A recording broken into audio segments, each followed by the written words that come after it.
How to turn on comments for your pins on Pinterest. Hello and welcome to Tech TV. I'm up with another quick and easy tutorial video on how you can turn on the comments in your posts or pins on Pinterest. Follow these steps. First, open your Pinterest application on your device and navigate to the home page. Tap on the profile icon located at the bottom of the screen. Next, select on the settings icon at the top of the screen here. Within the settings menu, look for the option labeled social permissions and click on it. Underneath the comment section, you will find allow comments on pins.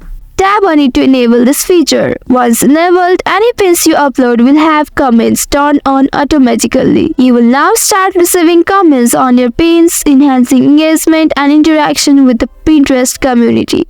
That's all for today's video. Thanks for watching till the end. If you found this video helpful, don't forget to like, share and subscribe the channel. Also hit that bell icon to get notifications on more such helpful tutorials. See you in the next video. Stay connected.